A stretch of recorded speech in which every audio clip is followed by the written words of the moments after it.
La ville de Percé a reçu le 18e prix d'excellence du Conseil régional de l'environnement pour ses initiatives et ses projets éco-responsables. On en parle avec Jean-François Cacou, directeur général de la ville de Percé. Alors bonjour Monsieur Cacou, comment allez-vous? Bonjour Marc, ça va très bien toi? Très très bien, merci. Eh bien, Yes. je voudrais juste discuter un petit peu avec toi en lien bien sûr avec le prix d'excellence qui a été remis à la ville de Percé pour les initiatives éco-responsables. Alors, est-ce que tu pourrais, qu'est-ce qui a permis dans le fond à la ville de Percé déjà de recevoir ce prix-là? Ce sont les initiatives de la ville en matière de développement économique durable et puis aussi les projets qu'on a lancés qui ont une vocation là, éco-responsable et puis promotion aussi de comportements éco-conscients. Je dirais que ce sont ces initiatives-là de leadership de la ville de Percé qui nous ont permis d'obtenir ce prix d'excellence là, du Conseil régional de l'environnement de la Gaspésie. Alors, on pourrait citer peut-être quelques projets. Je ne sais pas où sont, peut-être on pourrait dire où est-ce qu'ils en sont rendus. Si on parlerait par Oui. exemple de la rue avec ce type d'asphalte là qui est toujours en cours de recherche. Oui, la rue commerciale éco-consciente fait partie de ce qu'on va appeler les projets qui ont eu le plus d'attention de la part du Conseil, puisqu'on est en ce moment-là en recherche et développement d'une formulation.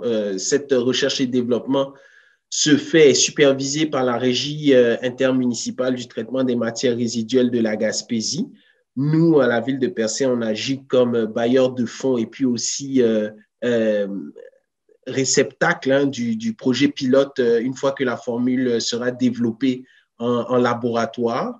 Ces recherches se font là, sont menées par l'Université Laval et l'ETS pour démontrer là, la faisabilité technologique et scientifique de cette combinaison de bitume et de plastique incorporé dans l'asphalte qui permettrait là, de faire disparaître définitivement des plastiques à usage unique polluants pour notre environnement. Donc, on est rendu en ce moment au rapport préliminaire de la part des recherchistes qui devront, là, d'ici la fin de l'année, faire des essais en laboratoire, notamment sur des planches qu'on appelle communément là, des planchettes d'essai pour voir tous les tests, donc vieillissement, gel, dégel, viscosité, durabilité, flexibilité de l'asphalte. Ce sont des tests qui seront faits là en laboratoire. Et puis ensuite, la phase 3, c'est la construction de la rue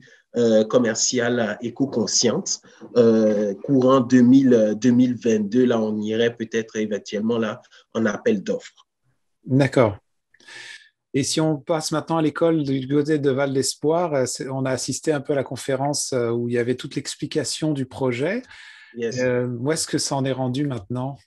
L'école de permaculture et d'agriculture innovante est maintenant incubée par un organisme à but non lucratif du nom de SDEP, qui est la Société de développement économique de Percé. La SDEP a embauché un coordonnateur qui est M. Emmanuel Estérez. Et M. Emmanuel Estérez donc, est en organisation maintenant d'une campagne de sociofinancement pour l'école de permaculture et d'agriculture innovante qui sera annoncée dans les prochaines semaines.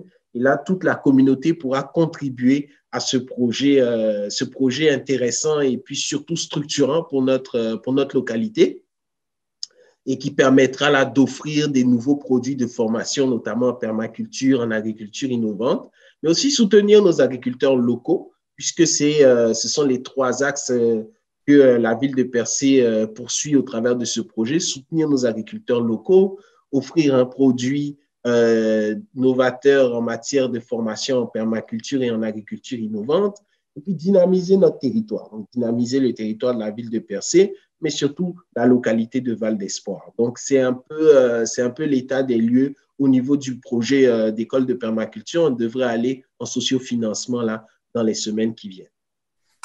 D'accord. Et puis tout ce qui, parce qu'en venant un peu aux routes, j'ai lu dans le communiqué de presse qu'il y avait un des points, c'était les pratiques de gestion et d'innovation mises en place pour les infrastructures routières municipales. Il s'agit de quoi exactement? Ben, premièrement, il s'agit du fait qu'aujourd'hui, la personne est capable de détecter les nids de poules avec l'intelligence artificielle. Donc, ça évite les dédoublements de déplacement sur le territoire. Ça permet de mieux planifier les opérations.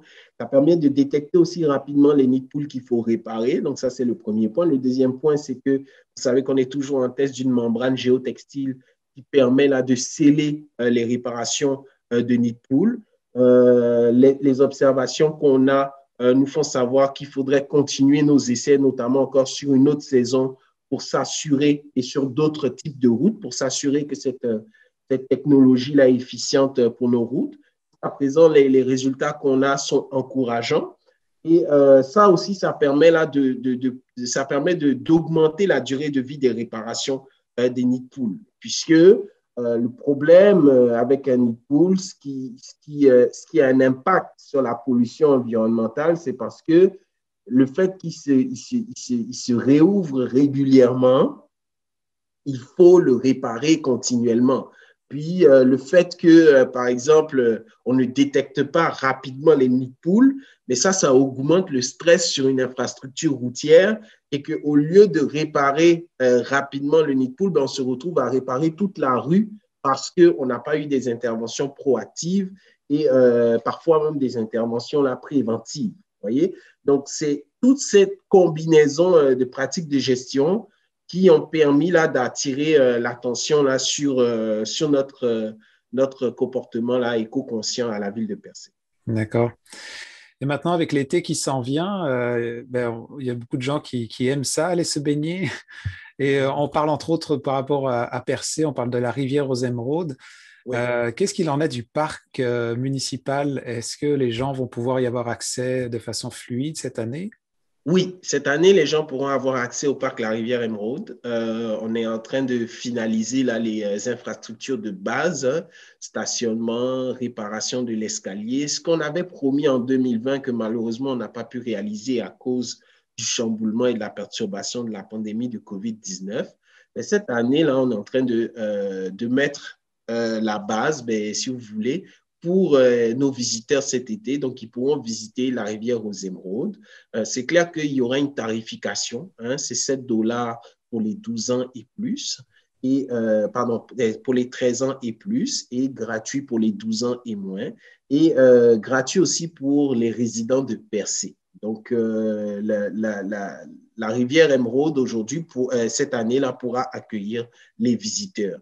On partira aussi en concours, un concours d'architecture et de design urbain pour présenter un concept qui permettra de venir sublimer ce parc-là de plus de 44 hectares et qui offrira là, des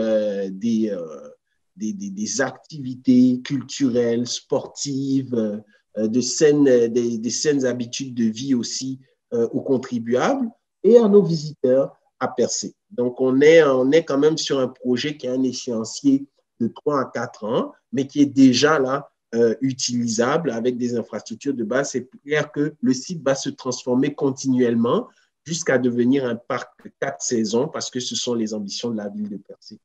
Oui, parce que le parc municipal se tient pas juste uniquement à la chute. Je veux dire, la rivière aux Exact. émeraudes, c'est pas uniquement la chute, il y a tout un vaste territoire autour de ça. Oui, il y a vraiment tout un vaste territoire à découvrir de beauté géologique, naturelle, mais aussi, même en hiver, c'est un endroit magnifique où on peut faire du ski de fond, on peut faire plein d'activités hivernales dans ce parc. Donc, c'est clair qu'il y a un potentiel de développement 4 saisons et puis c'est ce que la ville entend faire.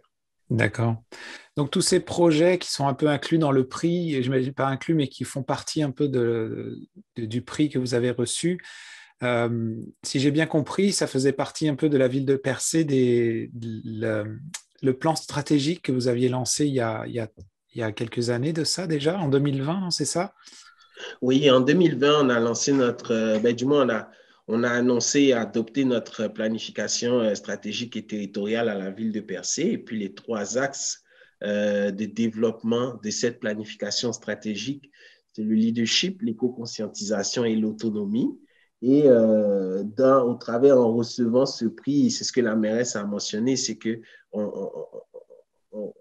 le conseil régional de la Gaspésie était comme reconnaissait le leadership de Percé dans certaines pratiques, mais surtout la promotion de comportements éco-conscients montrait que ça marchait et puis il fallait le montrer au maximum de personnes pour soit transférer ces connaissances ou sensibiliser nos pairs là, à l'utilisation, du moins au comportement éco-responsable.